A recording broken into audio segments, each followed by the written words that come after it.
Chapter 17, Part 3. So, the author travels to the Casca area where Pine Hill Mountain is, and he's hoping to find a UFO or the portal where UFOs come in and out of.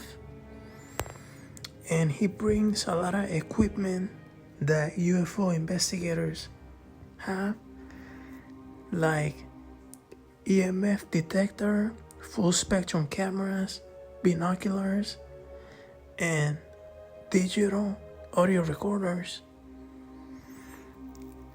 And he travels over there, and it's a desolate area, and there's like a dirt road and many corners and dead ends. And he has like reception issues because it's a remote area. So he stops in a narrow dirt road, and it's the final road to get to the top of the mountain. And he sees a lot of private property signs and a sign saying that there's cameras. And then he parks his car and he gets out and he starts looking for the camera.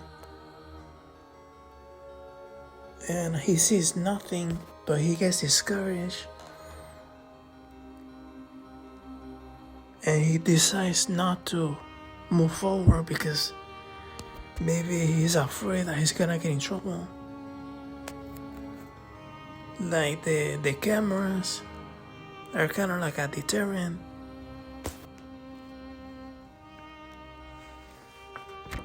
So he says, forget about going up the hill of Pine Hill Mountain. I have another idea. Why don't I just go to Hackers Hill? And if you go to Hackers Hill, to the top,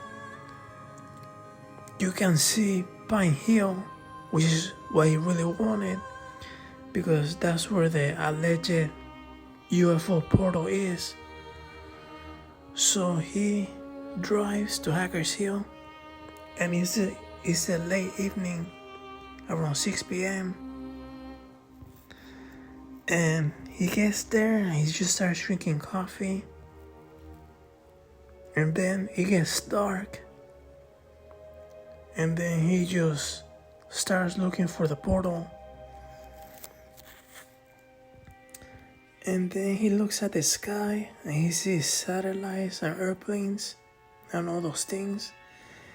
And then he looks down and he sees like all the lights from the nearby homes.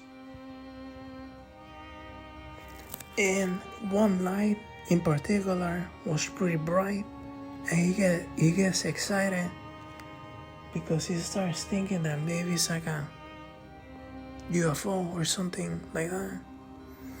So he grabs his binoculars and then he takes a close look, and it turns out that it's a barn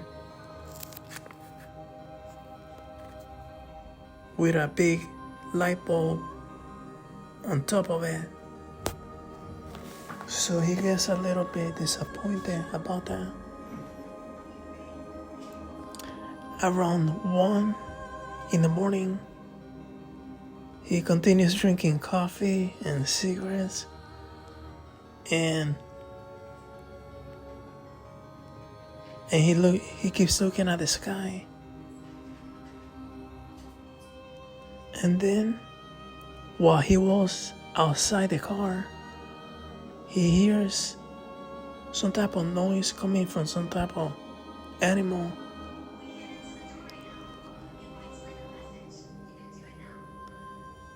And he's never heard that sound before. And he gets really scared, and he gets back to the car. And he turns on the headlights, and he gets really scared, and he closes his eyes, and he was thinking, oh my God, maybe it's the Sasquatch or Dogman or Jason Voorhees. I don't know who that is, but then he opens his eyes and there's nothing there. There was no animal or nothing. And he also gets disappointed, and he's maybe thinking that his imagination's getting the better of him.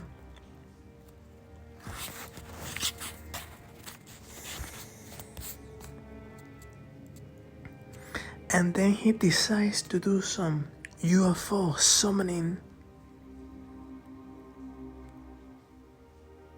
And because he has nothing going on, he decides to try it. And that's basically where in his mind he starts summoning the UFOs by saying, "Please reveal yourselves to me." And he felt a little bit awkward, but since he had nothing going on and he saw this in a movie, he decided to give it a shot.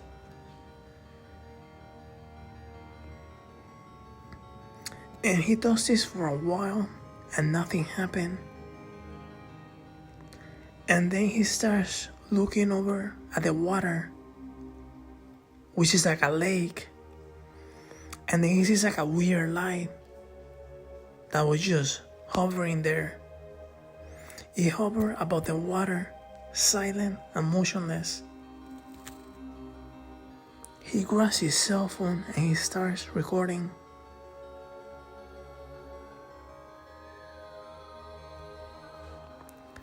And then he hears like a vehicle coming into the parking area less than 100 yards away from him. He was concerned and he stopped recording, and it turns out that it was a bunch of college boys that they were enjoying some recreational use. I'm assuming he meant smoking pot. So when he turns back to see if the light was there so that he can continue recording, the light was gone. He looks for it in the entire sky, but he sees nothing there. He posts this recording in YouTube, and it's titled Hacker Hills UFO, and it's on his YouTube channel, Nomar Slevik. I saw the video and the light is a little bit weird because it wobbles a little bit, so it might or might not be a UFO. It is certainly suspicious. So he decides to stay up a couple of hours.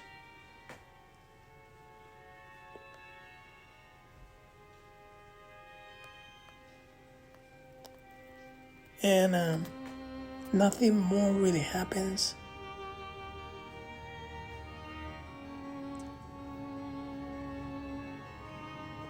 And then he just goes back to the hotel. Like the next morning, he checks the footage again. And he also checks the audio recorder. But the audio recorder doesn't reveal anything. Just mostly silence, or the music that he was playing in the background, or the wind, but nothing interesting. And he becomes a little bit discouraged about this.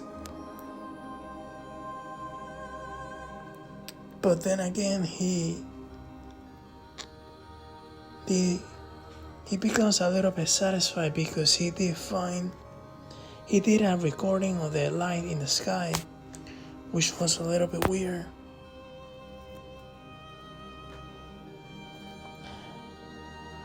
And that's pretty much the end of the chapter.